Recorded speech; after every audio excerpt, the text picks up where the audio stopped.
하늘의 문을 여소서. 이곳을 주목하소서.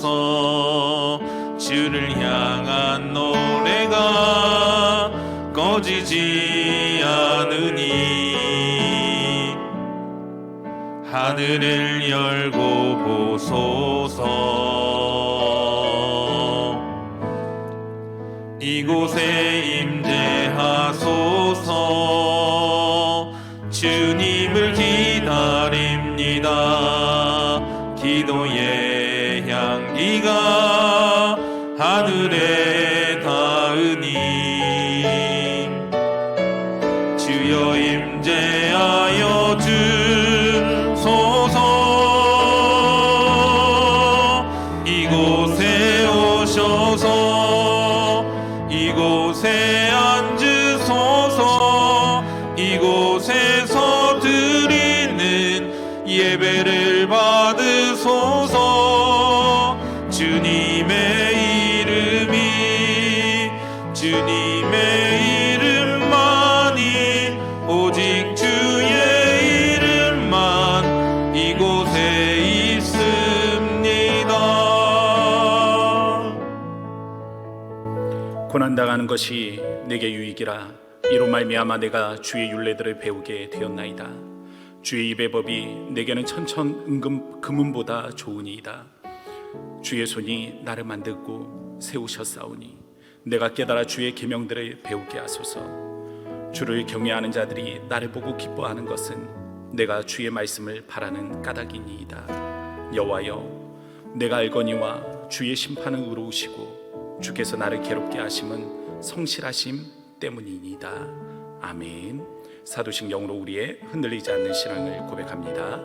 전능하사 천지를 만드신 하나님 아버지를 내가 믿사오며 그 외아들 우리 주 예수 그리스도를 믿사오니 이는 성령으로 잉태하사 동정녀 마리아에게 나시고 본디오 빌라도에게 고난을 받으사 십자가에 못 박혀 죽으시고 장사한 지 사흘 만에 죽은 자 가운데서 다시 살아나시며 하늘에 오르사 전능하신 하나님 우편에 앉아 계시다가 저리로서 산자와 죽은 자를 심판하러 오시리라.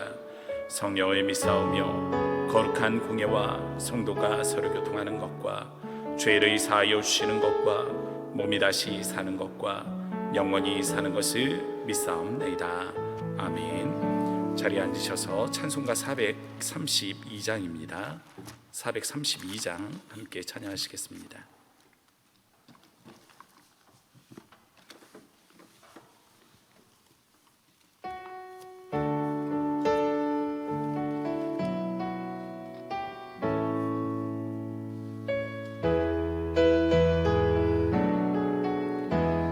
큰 물결이 설레는 어둠 바다 저 등대의 불빛도 희미한데 이 풍랑에 배저항해하는 이 작은 배사공은 주님이라. 나 두려움 없도다. 주 예수님 늘 깨어 계시도다. 이 흉흉한 바다를 다 지나면 저 소망의 나라에 이르리라. 큰 풍랑이 배를 위협하며 저 깊은 물이 벌려 달려드나 이 바다에 노저항해하는 이 작은 배사공은 주님이라. 나 두려움 없도다. 주 예수님 늘 깨어 계시도다. 이 흉흉한 바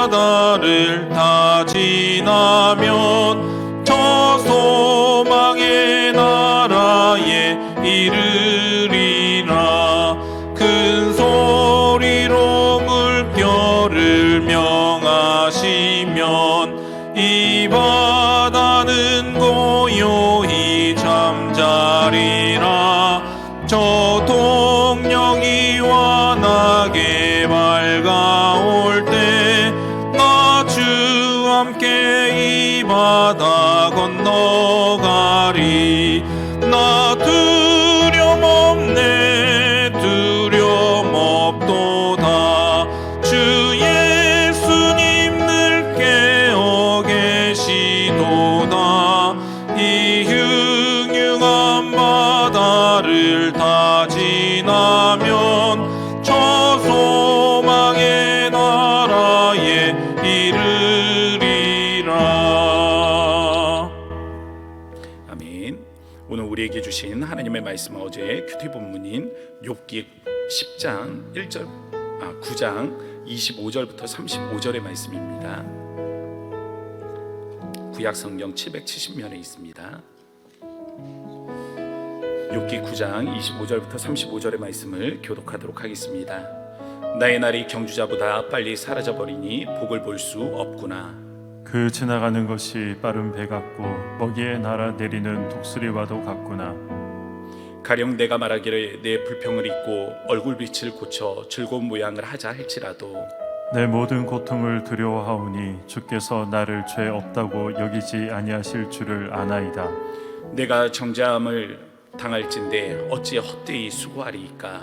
내가 눈 녹은 물로 몸을 씻고 잿물로 손을 깨끗하게 할지라도 주께서 나를 개천에 빠지게 하시리니 내 옷이라도 나를 싫어하리이다.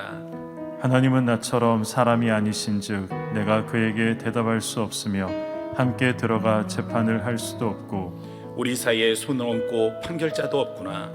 주께서 그의 막대기를 내게서 떠나게 하시고 그의 위엄이 나를 두렵게 하지 아니하시기를 원하노라.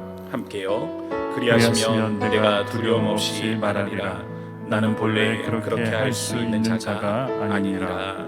아멘. 드려진 예물을 위해서 기도하겠습니다. 예배헌금, 감사헌금 1000번째 11조 성경헌금으로 하나님 앞에 드렸습니다. 거룩하신 아버지 하나님, 감사 영광을 주님 앞에 올려드립니다. 오늘 이 새벽 아침에도 하나님께서 우리를 주의 거룩한 존전으로 인도하시고 주님 앞에 나와 기도할 수 있도록 인도하시니 감사합니다. 이 시간 우리가 주님 앞에 기도할 때 하늘로부터 하나님께서 우리와 함께 하시기를 원하고 주의 성령으로 우리와 동행하실 때 우리의 마음에 용기를 부어 넣어주심으로 말미암아 이 고통스러운 상황과 하나님 이 참담한 세상 속에서 우리가 용기를 누리며 주의 승리하는 거룩한 삶을 살 수 있도록 인도하여 주옵소서. 주님 앞에 드려진 예물을 기억하여 주시되 더 많은 것으로 주의 나라와 교회를 섬기기를 원하고 우리 이웃과 함께 나누기를 원하는 하나님 저들의 마음을 주께서 축복하여 주시기를 원합니다. 우리 모든 성도들의 마음 위에 하나님께서 함께 하셔서 하나님 이 축복이 하나님 저들의 가정에 임함에 하나님 거룩한 부자의 꿈이 이루어지게 하시고 그리야 하나님은 저들의 그 하나님께서 허락하신 축복을 통하여 주의 나라가 이 땅 가운데 세워질 수 있도록 인도하여 주옵소서. 오늘 이 새벽 아침 반주하는 우리 반주자에게도 하나님께서 함께하여 주셔서 기도의 제목이 있습니다. 간구가 있습니다. 자녀들을 위한 하나님 가족을 위한 하나님 삶의 지경을 위한 기도의 제목 가운데 주께서 복의 복으로 함께하여 주옵소서. 오늘 이 새벽 아침에 우리에게 말씀으로 함께하시며 우리의 삶을 위로하시는 주님께 감사 영광 올려드립니다. 특별히 태신자 전도축제 10월 24일입니다. 우리가 이날을 위하여 기도할 때 하나님께서 함께하여 주시매 하나님 말씀을 선포하실 담임 목사님 영육의 강건함을 더하시고 성령의 권능의 말씀을 선포하게 하시고 하나님 이 자리에 나와 말씀을 듣는 모든 태신자들의 마음 위에 예수 그리스도가 심겨지는 은혜의 시간 될 수 있도록 축복하여 주옵소서. 또한 우리 성도들의 마음 위에도 하나님께서 주의 복음을 땅끝까지 전하라 하셨사오니 하나님 복음의 열정을 가지고 세상 속에 나아가 하나님 우리가 안 된다 하는 이 시점에도 주의 복음을 전할 때 주의 기뻐하시는 거룩한 백성들이 될 수 있도록 주님 함께하여 주옵소서. 오늘 이 새벽 아침에 우리와 함께하시는 주님께 감사와 영광 올려드리며 살해 역사하시는 예수님의 이름으로 간절히 기도합니다. 아멘. 네, 책을 읽다 보면요 가끔은 이 결론이 먼저 궁금해질 때가 있습니다. 도대체 이 사람이 이렇게 이야기를 하는데 이 어쩌려고 이렇게 이야기를 하나 싶을 때가 있잖아요. 그러면 결론을 가서 좀 먼저 볼 때가 있습니다. 그러면 결론을 보면은요, 결국 이 사람이 이렇게 되기 위해서 이런 말을 하는구나 라는 이해가 찾아올 때가 있거든요. 그래서 이 욥기서 말씀을 보면서 저는 이 결론을 한번 봤습니다. 42장에 가서 욥기, 이 결론은 도대체 어떻게 되려고 욥이 이런 말을 하고 있나, 이러다가 어떤 결론을 맞이하게 되는가 하고 결론을 딱 보니까는요, 역시 우리 욥은요, 하나님 앞에 42장에 가면 자신의 지금 주장하는 일들에 대해서 회개하는 장면이 나옵니다. 자신이 알지 못하고, 하나님을 알지 못하고, 자기를 알지 못하고, 자기의 그 죄를 알지 못하고, 하나님 앞에 그렇게 무지함 가운데서 그렇게 무죄를 위해서 또 이 잘못 구하였다라는 것을 회개하는 장면들을 볼 수 있는데요. 자신의 결백을 주장하던 욥이 마지막에 가보면 이렇게 회개하는 장면으로서 끝을 맺는 것을 바라보면서 오늘의 말씀을 좀 이해해 보려고 합니다. 죄가 없다 주장하던 이가 하나님을 아는 지혜가 없었다 고백하며 회개하는 장면인데요. 오늘 본문의 말씀에서도 그렇고 어제도 그렇고 욥은 자신의 결백을 주장하고 싶었습니다. 죄가 없다 라는 사실을 주장하고 싶었어요. 그래서 하나님, 저에게 고통을 주시는 이유가 뭡니까? 이 고통을 허락하신 이유가 뭡니까? 제가 죄가 있어서가 아니라 하나님은 다른 목적이 있어서지요? 라는 그 질문을 드리고 싶었고, 그리고 그에 대해서 하나님이 너는 죄가 없다 라는 그 무죄 판결을 듣고 싶었습니다. 그래서 계속해서 욥은 어제도 그렇고 오늘도 그렇고 하나님을 재판석에 초대해서 하나님으로 하여금 판결을 얻고 싶다라는 이야기를 하고 있는 겁니다. 결국 욥기는 이 고통 가운데서요, 신앙인의 내적 갈등의 문제들을 우리에게 보여주고 있습니다. 신앙인이 이 고통을 당하게 될 때 그 심적으로는 어떤 갈등을 겪는지를 우리에게 보여주면서 그런 갈등의 문제들을 통해 신앙인이 어떻게 한층 성장해 가는가, 그래서 어떤 결과물로 우리에게 나타나게 되는가, 그 신앙의 결과물이 어떻게 되는가를 보여주는 것이 바로 욥기서라고 말씀드릴 수 있겠습니다. 고통 가운데 내적 갈등의 문제는요, 기독교 역사를 보면 때와 장소를 변해가면서 계속해서 반복하며 우리의 삶에 등장하고 있는 삶의 주제라고 우리가 볼 수 있겠습니다. 신앙의 위인들조차 삶의 고통 앞에서 탄식하면서 하나님께 유사한 질문으로 나아가던 많은 장면들을 볼 수 있습니다. 3년 동안 따르던 제자들이 있었습니다. 그러나 모두 예수님의 고난 앞에서 예수님을 버려두고 다 뿔뿔이 흩어져서 도망을 갔어요. 자기의 생명을 찾기 위해서, 자기의 생명을 보존하기 위해서 그렇게 생명 바쳐 지키겠다라고 장담하던 제자들이 모두 흩어지고 도망을 갔습니다. 불과 일주일 전만 해도 호산나 다윗의 자손이여 하면서 예수님을 환대하던 그 이스라엘 백성들이 일주일이 지나자 예수님에게 침을 뱉고 모욕하면서 예수님을 저주하고 또 십자가에 못 박으라 소리 지르는 자들로 변질되는 것을 우리가 볼 수 있습니다. 그 배신의 상황 속에서 예수님은 십자가에서 이렇게 외치셨습니다. 엘리 엘리 라마 사박다니, 나의 하나님 어찌하여 나를 버리시나이까. C.S. 루이스는요, 아내의 조이를 암으로 먼저 세상을 떠나보내면서 이렇게 하나님 앞에 질문하는 장면을 볼 수 있습니다. 하나님은 어디에 계시는가? 이는 가장 큰 불안을 느끼게 하는 문제 가운데 하나다. 행복할 때, 즉 너무 행복해서 하나님이 필요치 않다고 생각할 때 그분을 찬양하면 따뜻한 환대를 받는다. 그러나 다른 도움은 아무 소용이 없고 오직 그분의 도움만이 절실히 필요할 때 도움을 구하면 어떻게 될까? 그야말로 문전박대를 당한다. 빗장 안에서 빗장을 2번, 3번 걸어 잠그는 소리가 들린 후에 긴 침묵이 이어진다. 랍비 해널드 쿠시너에게는요, 조루증에 걸린 아들이 또한 있었습니다.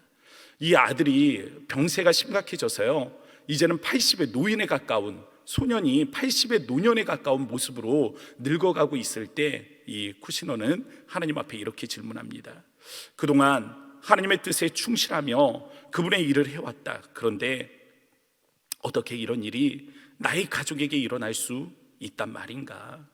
하나님이 존재하시고 또 사랑과 용서는 제하더라도 일말이나마 공평하시다면 어떻게 이런 일을 행할 수 있단 말인가?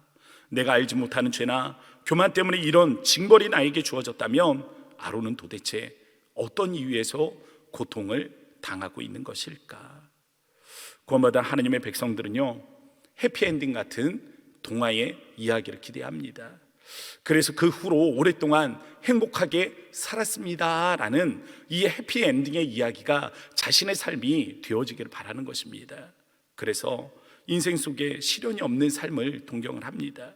시련이 없는 삶이야말로 축복받은 삶이라고 그렇게 생각을 하는 것입니다. 그러나 인생은 그렇지 않습니다. 고난은 우리의 영혼이 성숙해가는 과정에 있어서 우리의 영혼을 성숙해하는 자양분으로 우리에게 공급되어집니다. 고난을 통해서 믿음이 성장을 합니다. 고난을 통해서 우리의 삶의 참된 목적, 소명이 발견케 됩니다. 주를 위한 헌신과 순교까지도 다짐되어지는 장소가 바로 고난의 장소입니다. 바울이 순교를 경험할 수 있었던 장소는 평안한 삶에 있지 않았습니다. 그는 40에서 한 대를 감한 매를 5번이나 맞았다고 합니다. 그리고 태장을 3번이나 맞았다고 합니다. 그리고 바다에서 배가 파손이 되어서 일주일 동안 표류하는 인생을 살았다고 이야기를 합니다.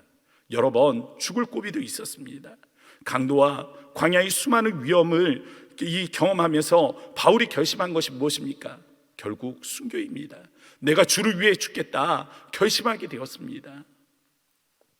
아이러니하게도요, 베드로는 죽음의 공포를 피해 예수님도 버리고 도망했던 사람입니다. 그는 자신 죽을까봐 누군가 예수님의 제자가 아니냐라고 묻자 예수님을 3번이나 부인했던 그런 사람입니다. 자신의 생명이 무엇보다도 소중했고 자신의 생명을 지키기 위해서 예수님을 배신하던 자입니다. 그날도 그랬습니다. 또다시 죽음의 공포가 다가오고 있었어요. 핍박이 시작되었습니다. 또 죽을 수 있겠구나라는 공포가 임하게 되자 베드로는 로마를 떠나 예루살렘을 떠나 피난길에 오르려고 하였습니다. 그때 주님의 목소리를 들었어요. 주님의 음성을 들었습니다. 그는 도망하지 않았습니다. 그는 죽음의 길로 들어갔어요. 순교의 길로 들어갔습니다. 그의 마지막 소원은요, 예수님이 지셨던 십자가에 자신이 감히 똑같이 죽을 수 없으니 거꾸로 매달아 달라라는 것이었습니다. 우리나라는요, 6.25 동란과 일제시대를 거쳐가면서 많은 순교자를 배출한 국가입니다. 많은 선배 목사님들 그리고 선배 신앙인들이 이 땅에 피를 흘리셨습니다. 이 땅에 그 피를 흘리셨고 순교자의 피에 한국 교회가 세워졌기 때문에 과거 놀라운 부흥의 역사들을 우리는 경험할 수 있었던 것입니다. 전남 영광에 가면 야월교회가 있습니다. 이 야월교회는요, 6.25 동란 때 전교인이 순교한 교회입니다. 유진별 목사님께서 세우신 이 야월교회는요, 6.25 동란 때 교인 65명이 공산군에 의해서 죽임을 당하게 됩니다. 6.25 전쟁이 터졌어요. 이 북한에서 북한군들이 내려와서 이 온 땅을 정복하게 되었습니다. 그런데 이후에 다시 남한군이 연합군과 함께 다시금 북쪽으로 전진을 올라가게 되잖아요. 그때 이 후퇴하던 이 공산군들이 그냥 가지 않고 이 야월교회에 있는 성도들을 핍박한 겁니다. 그들을 순교케 한 거예요. 결국 마을에 남은 기독교인들은 아무도 없게 되었습니다. 이들이 자신의 생명을 잃어갈 때 그들의 가족은 과연 어떤 마음이었을까요? 예수를 믿던, 예수를 위해 죽어가던 가족을 바라볼 때 그들의 마음, 고통당하는 교우들을 바라보는 또 다른 신앙인들의 마음은 어떠한 것이었을까요? 예수를 믿지 않는 사람들을 봤을 때, 그러면 그렇게 죽음을 향해 나아가던 사람들, 그들을 향한 마음은 어떤 것이었을까요? 야울교회의 박해로 인해서 한동안 이 지역은요, 전도가 되지 않았다라고 합니다. 예수 믿으면 저렇게 처참하게 죽는구나 생각했던 사람들이 예수 믿는 것을 오히려 저주스러운 것으로 그렇게 생각했기 때문입니다. 그런데 이 사건에서 우리가 정말 잊지 말아야 할 아주 중요한 사실 하나가 있습니다. 북한군들이 이 65명의 성도들을 핍박하고 그들을 죽일 때 그냥 죽인 게 아닙니다. 한 번에 수렁에 모아놓고 그냥 총으로 죽인 것이 아니라 한 사람 한 사람을 불러서 예수 믿지 말라고, 예수를 부인하라고 요구를 합니다. 아니요, 나는 예수를 믿겠습니다, 나는 그분을 부인할 수 없습니다 라고 믿음의 길을 선택하면 죽창으로 찌르고 또 총으로 쏴서 그렇게 죽인 것입니다. 얼마든지 살 수 있는 기회가 있었어요. 아니요, 나는 예수를 믿지 않겠습니다, 나는 예수와 상관이 없습니다 부인했다면, 그 중에 한 사람만이라도 부인했다면, 그래요, 어쩌면 그 중에 생명을 구하는 자들도 있었을지 모르겠습니다. 그런데 야울교회 성도 65명은 그 모든 기회들을 저버리고 죽음의 길을 선택해서 나아갑니다. 베드로전서 4장 14절 말씀은 우리에게 이렇게 말합니다. 그리스도의 이름 때문에 모욕을 받는다면 그것은 도리어 복입니다. 이는 영광의 영이신 하나님의 성령이 여러분과 함께 계시다는 표시이기 때문입니다. 이것은 1차적으로 예수님 때문에 외부에 공격을 당하는 그런 사람들의 고난을 지칭하는 표현이 맞습니다.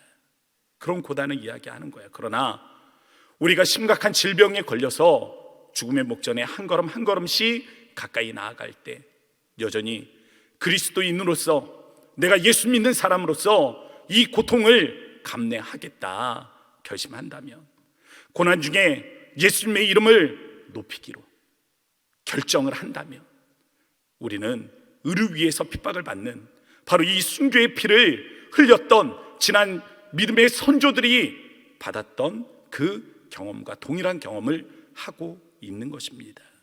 외부의 핍박이든 암이든 우리가 본질적으로 고난을 당할 때에 받는 질문은 같습니다.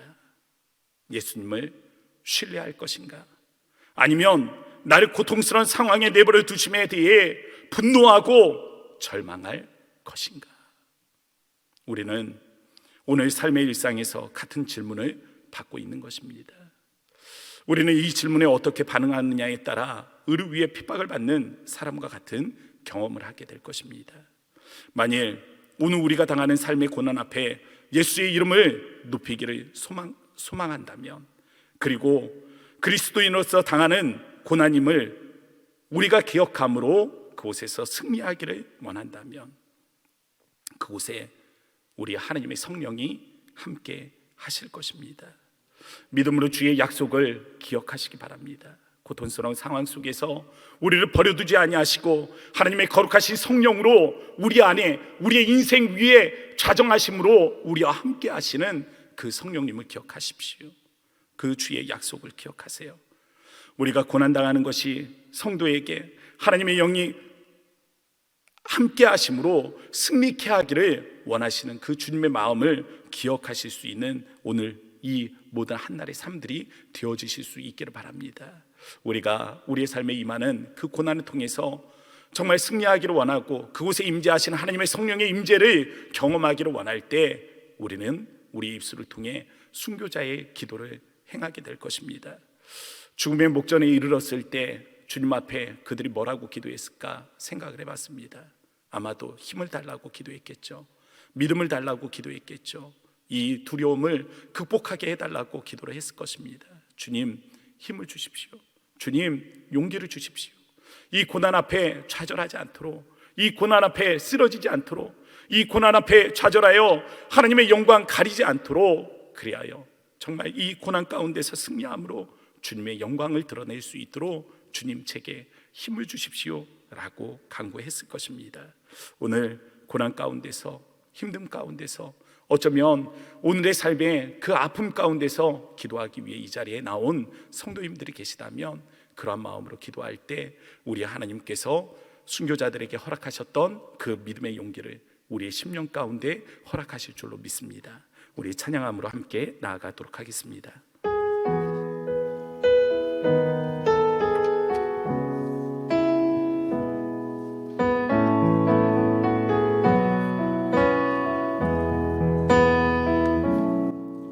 주 선한 능력으로 안으시네. 그 그 심판로 날 붙드시네. 절망 속에도 흔들리지 않고 사랑하는 주 얼굴 구하리. 선한 능력으로 일어서리. 주만 의지하리. 믿음으로 우리 고대 안에 주 오실 그날 영광의 새 날을 맞이하리. 선한 능력으로 일어서리. 주만 의지하리. 믿음으로 우리 고대 안에 주 오실 그날 영광의 새 날을 맞이하리. 선한 능력으로 일어서리. 주만 의지하리. 믿음으로 우리 고대 안에 주 오실 그날 영광의 새 날을 맞이하리. 우리 이 시간에 함께 기도할 때 10월 24일입니다. 태신자 전도 축제를 위해서 기도하시고 말씀을 전하실 담임 목사님을 위해서 기도하시고 우리 태신자들의 마음이 열려 이 자리에 함께하고 또 영상으로 말씀을 함께 바라볼 수 있도록 위하여 기도해 주시기 바랍니다. 우리 위하여 기도할 때 코로나19를 우리가 극복할 수 있도록 위하여 기도하시고 우리 예배가 회복되는 은혜가 있도록 위하여 기도하시며 우리 믿음의 다음 세대를 위해서 기도해 주시기를 부탁을 드립니다. 오늘 들은 말씀을 기억하시고 코로나19를 극복할 수 있는 마음을 위해서 기도하시며 세계와 열방을 위해서 선교사님들의 사역을 위해서 기도해 주시기를 바랍니다. 우리 주님의 이름을 한번 부르짖고 우리 간절한 마음으로 합심하여 기도하며 나아가도록 합니다.